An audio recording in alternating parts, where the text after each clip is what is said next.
فمن شہد منکم الشہر، تو جو کوئی تم میں سے اس مہینے کو پائے، فلیصم، تو اسے چاہیے کہ وہ رمضان کے مہینے. اچھا، اب یہ جو الفاظ ہیں نا، جو کوئی اس مہینے کو پائے، یعنی جس کی زندگی میں یہ مہینہ آ جائے، جب بھی یہ مہینہ آئے گا اس نے روزے رکھنے ہوں گے. کہ اگر کسی کی زندگی میں رمضان کا مہینہ نہ آئے تو اس پہ رمضان کے، تو اب کوئی ایسا بھی ہو سکتا ہے جس کی زندگی میں رمضان کا مہینہ، وہ کہتے ہیں جی جن جگہوں پر چاند کا حساب کتاب کرنا، دن رات کی کوئی تفریق نہیں، نارتھ پول کے اوپر، ساؤتھ پول کے اوپر 6 مہینے کا دن 6 مہینے کی رات ہوتی ہے، تو وہاں پر تو رمضان آتا ہی نہیں ہے. تو لہٰذا وہاں پر اگر کوئی لوگ آباد ہوں تو ان کے اوپر رمضان، ایک اعتبار سے تو یہ بات ٹھیک ہے.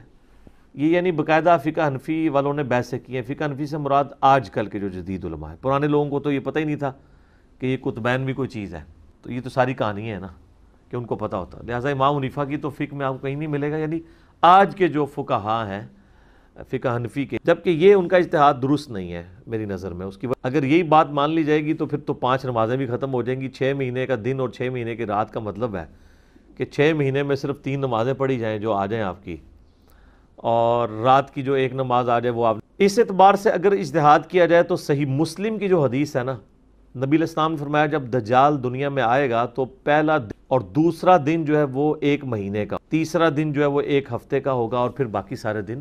تو صحابہ کرام نے پوچھا یا رسول اللہ اگر ہم وہ زمانہ پائیں تو پھر ہم اپنے نمازوں کا کیا کریں گے؟ اگر سال کا 1 دن ہے تو دن میں تو 5 نمازیں ہوتی ہیں 24 گھنٹے کے اندر. تو آپ اپنے اندازے کو مقرر کر لینا اسی اعتبار، یعنی وہ ڈیوریشن تو سال ہوگی اس دن کی، لیکن تم نے اپنا اندازہ ایسے مقرر کرنا ہے کہ اپنی گھڑی کے اعتبار سے. اب یہ دیکھ لیں، یہ فتنہ آ بھی اس وقت رہا ہے کہ جب لوگوں کے پاس اندازہ مقرر کرنا آسان ہے. صحابہ کرام کے لیے تو اندازہ مقرر کرنا تو سن لائٹ کی وجہ سے وہ ایک ورٹیکل چیز کو گاڑ کے، اس زمانے میں تو یہ والی گھڑیاں ہیں نہیں، لیکن یہ گھڑیاں آپ دیکھیں کتنی پرفیکٹ ہیں کہ یہ گھڑی دن کے 12 بجے بھی اگر بالکل گھوپ اندھیرا چھا جائے، کوئی بیوقوف آدمی بھی روزہ. لیکن صحیح بخاری میں آتا ہے نبی علیہ السلام کے زمانے میں بادل چھا گئے تو صحابہ کرام کہتے ہیں ہم نے سمجھا کہ سورج غروب ہو گیا، ہم نے روزہ افطار کر لیا. بعد میں سورج نکل آیا تو پھر اس روزے کی قضا دینی پڑی. اس سے بھی پتہ چلا صحیح بخاری کی حدیث سے کہ صحابہ کرام کے زمانے میں نبی علیہ السلام اس وقت زندہ تھے.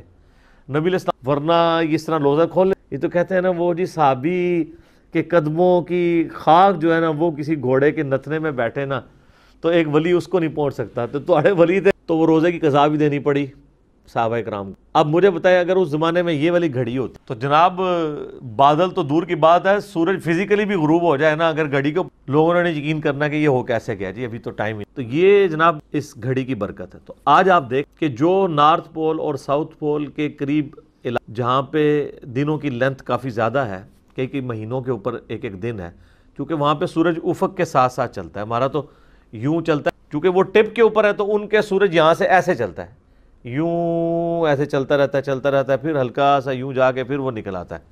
تو یہ چلنے میں 6 مہینے یوں لگتے ہیں اور غروب ہوتا ہے تو 6.